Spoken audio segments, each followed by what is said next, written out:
और रूस और यूक्रेन के बीच जारी जंग को 78 दिन का वक्त बीत चुका है और इस दौरान यूक्रेन के लाखों लोगों ने पलायन किया है। रूस की ओर से यूक्रेन में हमले अब और तेज हो गए हैं, जिस वजह से लोग अपना घर बार छोड़कर दूसरे देशों में पनाह लेने को मजबूर हैं। यूक्रेन से अब तक 60 लाख से ज्यादा लोगों के पलायन होने का दावा किया जा रहा है। ताजा आंकड़ों के मुताबिक बेलारूस में करीब 27,000 लोगों ने शरण ली है। 27,000 लोगों ने शरण ली है बेलारूस में। ये देखिए, ये पूरा का पूरा मैप सामने आ चुका है।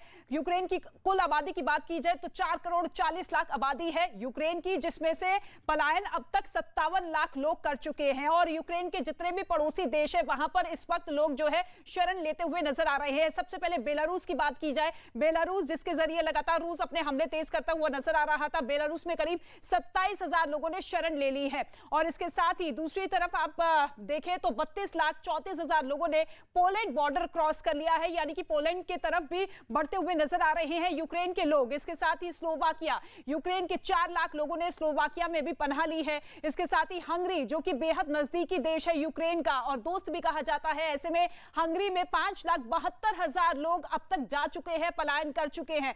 रोमानिया ने यूक्रेन के 8,83,000 लोगों को शरण दी है। इसके साथ ही मोल्दोवा की बात की जाए तो 4,57,000 यूक्रेन के लोगों ने शरण ली है। तो ऐसे में जो स्थिति बनती हुई नजर आ रही है, ऐसे में यूक्रेन के लोग अपना देश छोड़ते हुए पड़ोसी देशों में शरण लेने को मजबूर है। और इसके साथ ही आपको बता दें कि काफी कोशिशों के बाद भी रूस के सैनिक यूक्रेन की राजधानी कीव पर कब्जा करने में असफल रहे थे। कीव के पास मोशुन में रूसी सेना के प्लान को नाकाम करने के लिए यूक्रेन की सेना ने ऐसा जाल बिछाया कि उसमें रूसी सैनिक फंस गए और बाद में उन्हें लौटना पड़ा। इस वक्त मैं एक बंकर में मौजूद हूं जो कि मोशून के जंगलों में बनाया गया था यूक्रेन की सेना की तरफ से। और देखिए कि ये काफी खतरनाक इलाका है। सेना ने हमें कहा है कि हम एहतियात बरतें। यहाँ पर छोटी छोटी माइंस अभी भी है जिनको डिफ्यूज करने का काम जारी है। ऐसे में बिना किसी चीज को छुए मैं आपको दिखा देती हूँ। ये देखिए, ये बंकर, यहीं पर यूक्रेन के सैनिक रहते थे और ये डब्बे यहाँ पर पड़े हुए हैं। उनके पूरे खाने पीने का सामान यहाँ पर होता था। यहीं से यूक्रेन के सैनिकों ने रूसी सेना को खदेड़ा है। ऐसे बहुत सारे बंकर यहाँ पर हैं। और मैं आपको बताऊं कि बंकर यहाँ पर जो बनाए गए हैं, यहीं पर लड़ाई चली थी। यहीं पर रूस की सेना की तरफ से गोले दागे जा रहे थे, जिससे प्रकृति को भी काफी ज्यादा नुकसान पहुंचा है। करम, आप दिखाइए, देखिए ये यहाँ पर पूरी तरीके से ये खेत जल चुके हैं। यहाँ पर आप राख देख सकते हैं, पेड़ों को काफी ज्यादा नुकसान पहुंचा है। आगे अगर हम जाते हैं तो बहुत सारे बंकर हमें नजर आ जाएंगे जहां पर यूक्रेन के सैनिक छिपे हुए थे। और आगे हम बढ़ते हैं क्योंकि खतरा काफी ज्यादा है। यहाँ पर सेना की तरफ से हमें कहा गया है कि अभी भी माइंस हैं छोटी छोटी, हम आवाजें सुनते रहते हैं जिनको डिफ्यूज करने का काम अभी भी चल रहा है। ये देखिए, ये बहुत सारे बंकर हैं जिस पर यूक्रेन के सैनिक छिपे हुए थे। और कहा यह जा सकता है कि इन्हीं जंगलों की वजह से यूक्रेन की सेना लीड कर गई। उन्होंने रूसी सैनिकों को पीछे हटने पर मजबूर कर दिया। यहीं पर लड़ाई चली थी, यहीं पर गोले दागे गए थे। रूस के सैनिक यहां तक मोशून तक आ पहुंचे थे। काफी लंबी ये लड़ाई चली थी। तो 78 दिन से जारी युद्ध में रूस और यूक्रेन एक दूसरे को भारी नुकसान का दावा कर रहे हैं। यूक्रेन की ओर से दावा यह किया गया है कि इस जंग में रूस को भारी नुकसान पहुंचा है। यूक्रेन के दावे के मुताबिक आपको बता दें कि रूस के 26,350 सैनिकों की मौत हो चुकी है, तो वहीं रूस की 2,856 बख्तबंद गाड़ियां इस वक्त तबाह हो चुकी हैं। इतना ही नहीं, जंग में रूस के 1,187 टैंक तबाह किए गए हैं। यूक्रेन दावा यह भी कर रहा है कि उसने महायुद्ध में रूस की 528 तोपें तबाह कर दी है, जबकि 160 हेलीकॉप्टर्स को मार गिराने का दावा भी किया गया। यूक्रेन ने रूस के 390 ड्रोन और इसके साथ ही 12 जहाज तबाह करने का दावा भी किया।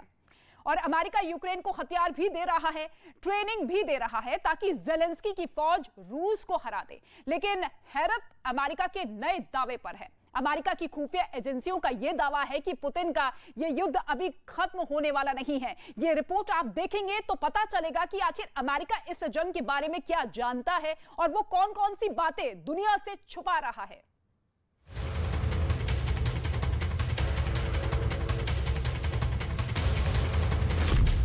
जारी है तबाही की भयंकर जंग। पुतिन के प्लान का पर्दाफाश, पुतिन का वॉर गेम।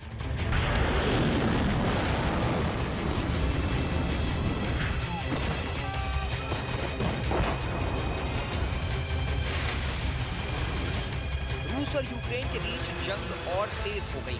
अमेरिकी खुफिया एजेंसियों के हवाले से पश्चिमी मीडिया में छपी खबरों के मुताबिक रूस के राष्ट्रपति व्लादिमीर पुतिन अभी यूक्रेन के साथ जंग को रोकने के मूड में नहीं है।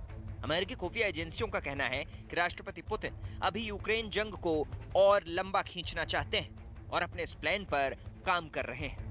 अमेरिका की NIA यानी राष्ट्रीय खुफिया एजेंसी के निदेशक एवरिल हेंस ने इस बात की चेतावनी दी कि रूस के राष्ट्रपति यूक्रेन जंग को जीतने के लिए कुछ खौफनाक और विनाशकारी फैसले भी ले सकते हैं। We otherwise continue to believe that President Putin would probably only authorize the use of nuclear weapons if he perceived an existential threat to the Russian state or regime, but we will remain vigilant in monitoring every aspect of Russia's strategic nuclear forces. America की NIA यानी राष्ट्रीय खुफिया agency के निदेशक एवरिल Haines के मुताबिक रूस के राष्ट्रपति व्लादिमीर पुतिन डॉनबास इलाके में चलाए जा रहे रूसी सेना के स्पेशल अभियान के साथ यूक्रेन युद्ध को जल्द खत्म नहीं करेंगे। We assess President Putin is preparing for a prolonged conflict in Ukraine, during which he still intends to achieve goals beyond the Donbass. We assess that Putin's strategic goals have probably not changed, suggesting he regards the decision in late March to refocus Russian forces on the Donbass as only a temporary shift to regain the initiative after the Russian military's failure to capture Kyiv. Avril Haines के मुताबिक जब तक राष्ट्रपति Putin इस इलाके से Ukraine के पड़ोसी देश मोल्दोवा में रूस नियंत्रित क्षेत्र तक एक पुल नहीं बनवा देते, तब तक ये जंग चलती रहेगी। दरअसल